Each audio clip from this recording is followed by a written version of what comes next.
Welcome back to Pit Perspective. I'm your host, Roger Sherman, pitmaster and owner of the District Pit Barbecue Catering Company in Washington, D.C., coming to you from the Amnesia Room in the O Street Mansion. Today, my guest is a real humanitarian. Dr. Renaissance is the executive director of One More Plate, a DC-based organization producing and distributing food to DC's less fortunate population. Now, I have had the opportunity to cook for DC's less fortunate on many occasions. I give as much time, as much food, and as much sweat equity as I can on those occasions. Beautiful. But like I said, it's on occasion. Dr. Renaissance does this all the time. He lives this, he breathes this. This is what he does and what he's about. So I thought it was important to have him on his show to talk about what he does. So Doc, let me get out of your way. Tell me about your organization and what you're doing in DC. Thank you so much. An absolute honor, pleasure to be here. Thank you. So yeah, the organization is called One More Plate. And I started it literally April 1st, so right like in the height of COVID. And so this is relatively new. Oh yeah, Okay. New. Like, Okay. like I guess we'll have our year anniversary right at the end of March. So like we're fresh. So I started because so the doctor part is real. I do cancer research at Georgetown. Okay. And so on my way to work, I would always see, like I said, right at the height of COVID, I only saw homeless people. So you didn't see, it was the height of quarantine. So you didn't see people out on the streets and businesses were boarded up. So it was very apparent that the homeless population was there and that they had no access to like real resources. So naturally, if they're homeless, they already have limited resources, right? But what you could immediately see is that people weren't walking by to give them money. And then if they did get a bit of money, where would they spend it? Because places were everything's closed. So COVID, like it did for a lot of different groups of people, really exacerbated the need for the homeless. And so I just sort of jumped into action. I took one plate. I made chicken and waffles it was chicken and waffles on the night before, and like I said, I wanted to help in a way that I knew that I could. I definitely couldn't finance a whole operation on my own pocket. So all right, let's just get it started. So I took out one plate, took a photo of it. It was the same chicken and waffles that I ate, and that'll get me to the name one in a minute. But it was the same chicken and waffles that I ate, and I put it on Facebook and let people know that I was starting this at that point, like initiative. It was really just an initiative to start, but I was starting it then, and the response was amazing. Like the shout out to Facebook, like and social media, but it was amazing. Like people were dead on, like ready to help, and so that's what it was. So the name comes from the idea that, like again, with COVID, people are home more, you're cooking more, and instead of potentially like making more waste, right? You can just set aside one more plate of what you're already making. We'll come and pick it up and deliver it to the homeless. So that's really like the working model and the name. Explain to me what you're doing and how you're doing it. You said that you're putting it out there for people to prepare one more plate of whatever it is they're preparing for themselves and their family, and you and your crew of individuals go around and pick those up at different locations and then distribute that to the less fortunate. Do I have that right? Mostly, absolutely. Okay. Yeah, mostly you got it. So, and that's definitely where it started. It's evolved a bit since then, but yeah, so like I said, one person, my very first effort at this was one more plate of what I already had. So I asked people, like I said, on Facebook, just to do the very same thing. Like, and that way, every family, every individual had the capacity to contribute and make a difference. So that's really how it started.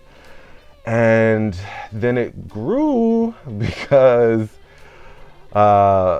we had other people that just had more of the capacity to give. So our first partner was with Half Smoke DC. Great organization. Fantastic. Great organization. Shout out. Yep. Andre.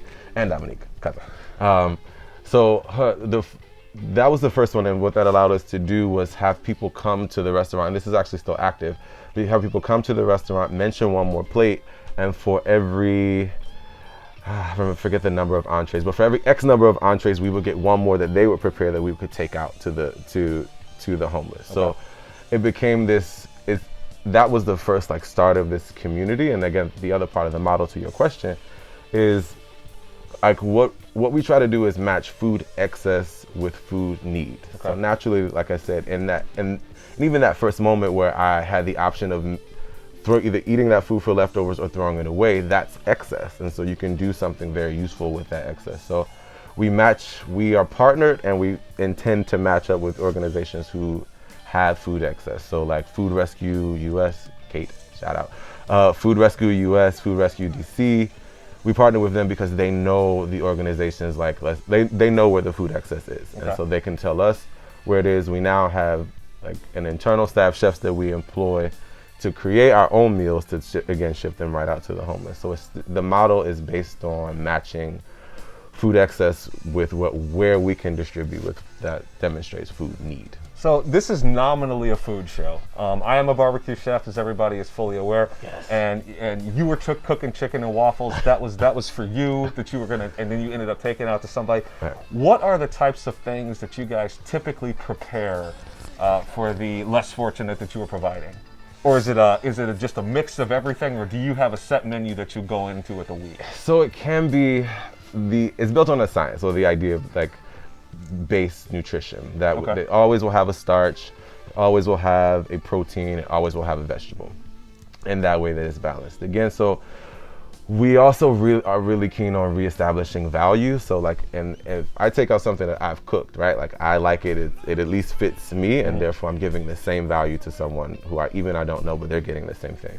So we most certainly want, that's why we have chefs that come in and they prepare the food. So we know it's not only well balanced from a biological point of view, but it's also like seasoned well. It tastes good. So, so what we will serve, it really depends. So like if Kate says, well, listen, I have a lot of broccoli coming from Whole Foods, and that has happened. So like there's that example, then okay, great. I have 3 teams now, but what we can do is take that food, distribute it to the teams, and that is the vegetable that they'll cook. We just got another example today. We just got a lot of rice and beans from DC Dream Center. Like they had a drop off and they gave us a portion of it. Thanks, Ernest. I love shout outs. This is my favorite part, because what is happening here, and like I said, it's really organic, and I love talking to you about it, because you're obviously doing something cool for the community, but you want to give accolades to the people that are helping you. So every couple of seconds he's shouting out a name of somebody who's donating time or effort or food, and that's the magical part of what he's got going on here. So I just wanted to make sure that was addressed. Going back to the DC Dream Center, that's rice and beans, and so that'll be our starch for we got 9 boxes, so that's enough to ship again to each place, and that'll last us a while. So what we do, I try to keep it, like I said, matching food excess, so that we're not spending a lot of money on having the purchased food. Like we can put that into right now we give out a hot meal, water, juice, and snack. Okay. And so the water and juice is always going to have to be purchased. And then the snacks, depending on what we either get in from donations, those have to be purchased too. So there's always some level of overhead, but if I can keep it low by matching donations, that's that food excess to food need marriage that our model's built on. So that's terrific. So how does the distribution actually work? So you guys are cooking at different locations. I know you're packing everything up, and you mentioned 3 different sites. So are you going out and stopping at homeless locations where you know people will be, or is it homeless shelters, or how are you actually getting the food out to the people? Good question. So our bullseye population is those who we found on the streets, or are unsheltered, and that's really built on I guess how I first started it, but really from a space that we know that shelters are getting some support. And those people on the street wouldn't even be getting that. So it's our way of, again, giving some resources to some. So the way it works, let's just take DC. DC right now distributes predominantly on Sundays, but also Wednesdays and Fridays. But let's just go with Sunday. So Sunday production really starts around 8 in the morning. And then the first teams come to pick up their food probably around 10:30. Each team of 2 to 3 people goes to 2 to 3 stops. Okay. Right? And so we typically have 3 to 4 teams, and our full route is about 13 stops, depending on how you cut it up for the day. And so those are each individual spaces that we're in, right now, 6 of the 8 wards in DC. Okay. So it's pretty spread out, and again, it requires people to drive, but our volunteers are great. Mega shout out Woo! Make a shout out to the volunteers. Y'all are amazing. And it's like we literally cannot get the work done without the volunteers. So again, times a billion. Thank y'all. Y'all are amazing.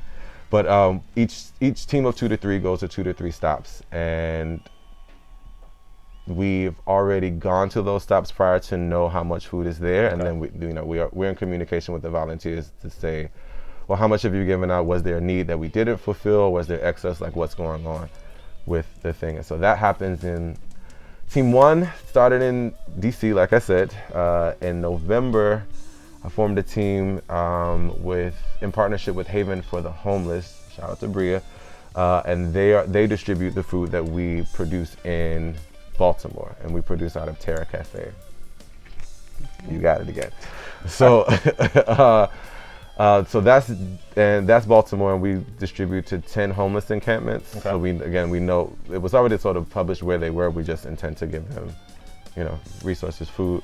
And then the third just started full service today, but really 2 weeks ago we got iced out. So full service today. That is in partnership with Unified 7, and that's based in PG County, but it distributes in both PG County, like Central PG County, Suitland, Camp Springs, that area, as well as Virginia. So we just now got consistent service in the DMV, which I am super proud of. So shout out to the team, y'all are amazing. That is terrific. So you're almost a year deep.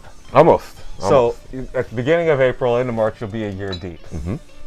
1 year from that point, where do you see yourself? Where do you see this organization? Okay, this is I love this because I caught him taking a sip. Look, this is an adult show. We're in an adult location. So Very much an adult. He's drinking, and I caught him, taking a sip here. So he was okay. This will be good. I'm excited about where this answer will go. Brother, I got it. Okay. If we can back up. Sure. Back it on up. I started this with, as something I wanted to help with, as a passion. No idea what the idea of nonprofit world. I am a scientist. I am not a chef. Had learned the ropes, so it wasn't. I saw a need and jumped in to fulfill it and had no real direction. It wasn't until I would say October that I think I understood enough about what our model was and how it could contribute to say all right, now I get it. Now I get it, I can give it some direction. So, all right, so at the end of this year, which, our year, we will have 5 locations. Sweet. Right, so that'll be the ones I mentioned in this area, of course. And then next week in Hartford, Connecticut, and then also in Atlanta, Georgia. So that'll be 5. So for all the things. So growing. So I just want to say thank you for what you're doing. So I'm born and raised in Washington, D.C. I've lived in 10 different cities, but this is where I'm from. This is home for me.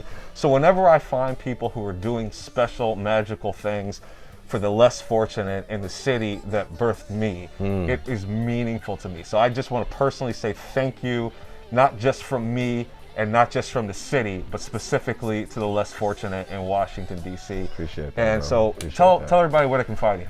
We can find it. Let's see. If you can remember the name One More Plate, then you can find us anywhere, right? So we have website www.onemoreplate.dc.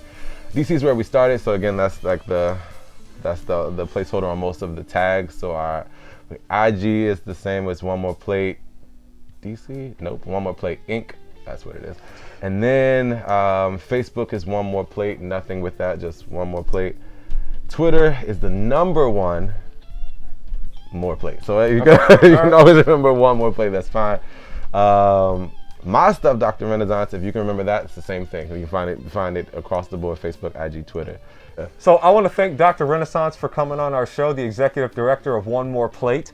What he's doing in Washington, D.C. and the surrounding areas is tremendous. Once again, I want to thank the O Street Mansion for hosting us and allowing us to film in their spot.